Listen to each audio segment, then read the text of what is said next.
আসসালামু আলাইকুম আপুরা ভাইরা সবাই কেমন আছেন? সবাইকে রোজা মোবারক। তো দেখতে দেখতে কিন্তু আজ ৮টা রোজা চলে গেল। তো রোজা কিন্তু আসলে উড়াল দিয়ে আসে আর উড়াল দিয়েই চলে যায়। আমার কাছে কেন যেন মনে হয় যে রোজা খুবই তাড়াতাড়ি আসে আর খুবই তাড়াতাড়ি চলে যায়। আর আমার এই সময় রোজা রাখতে খুবই ভালো লাগে। মানে রোজা রাখতে কোনো খারাপ লাগে না। তো যখন ৭টা বাজে আজান দিত হয়তো তখন একটু খারাপ লাগতো। এখন ঠান্ডা ঠান্ডার সময় অনেক ভালো লাগে রোজা রাখতে। আর রোজা আসলে দিনগুলো কিভাবে যায় আমি নিজেও জানি না। কারণ ব্যস্ততার মাঝেই চলে যায়। আর রোজার আগে কিন্তু আমার একটু খারাপ লাগতো, কিন্তু এখন খারাপ লাগে না। এখন আলহামদুলিল্লাহ অনেক বেশি ভালো লাগে।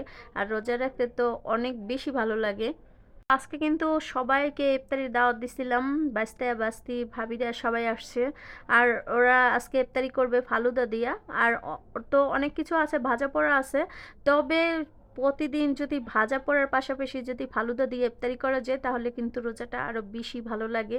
কারণ রোজায় যে ক্লান্তি থাকে সেটাও কিন্তু চলে যায়। এর জন্য ভাজা পোড়ার পাশাপাশি ফালুদাও বানিয়ে নিলাম। আর ফালুদা কিন্তু স্বাস্থ্যের জন্য খুবই ভালো একটি উপকারী খাবার। তো সারাদিন রোজা রাইখা যেই ক্লান্ত হয়, ক্লান্তির পরে যদি কেউ ফালুদা খায় শরীরটা কিন্তু অনেক চাঙ্গা হয়ে যায়। তো এইদিকে আমার ভাই মুড়ি বানাইতেছে, মুড়ি রেডি করতেছে। তো আমার ভাইকে বলছিলাম মুড়ি বানানোর কোনো প্রয়োজন নাই, সবাই বেশি বেশি করে ফালুদা খাবে। আর এদিকে টাঙ্গের শরবতটাও বানিয়ে নিছি। তো আমার ভাই বলল আমরা হয়েছি বাঙালি আর মুড়ি না বানাইলে রোজা রোজা মনে হয় না।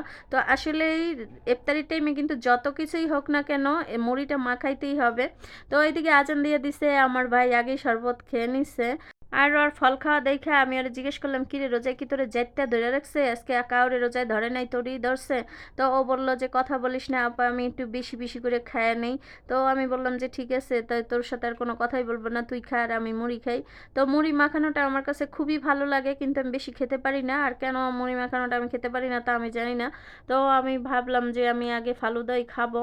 তো এইদিকে ফালুদা আমরা রেডি করে রাখছিলাম আগেই, আইসক্রিম টাইসক্রিম দিয়ে সব কিছু দিয়ে তারপরে রেডি করে রাখছিলাম। এদিকে কিশমিশ, খেজুর, তারপরে আপেল, আঙ্গুর, যত ফল টল আছে সব কিছু দিছি, দিয়ে তারপরে ফালুদা রেডি করলাম।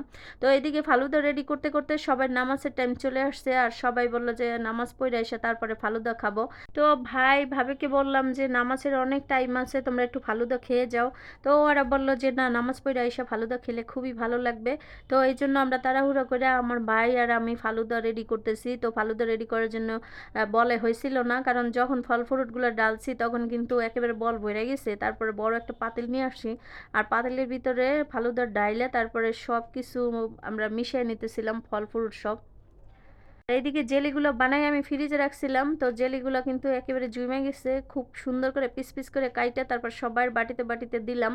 আর বাচ্চারা তো নামাজ পড়তে যায় নাই, ওরা তো ফালুদা দেখলে কোনো কথাই নাই, ওরা ফালুদা খেয়েই তারপরে নামাজ পড়তে যাবে। তো যেহেতু ছোট বাচ্চারা রোজা রাখে এটাই আলহামদুলিল্লাহ অনেক কিছু। তো ওদেরকে আগে দিয়ে তারপরে সবাই নামাজে দাঁড়াইছে, আর সবাই এখানে নামাজ পড়ুক আর আমিও বিদায় নিলাম। আপনারা ভালো থাকবেন, আমার জন্য দোয়া করবেন। আল্লাহ হাফেজ।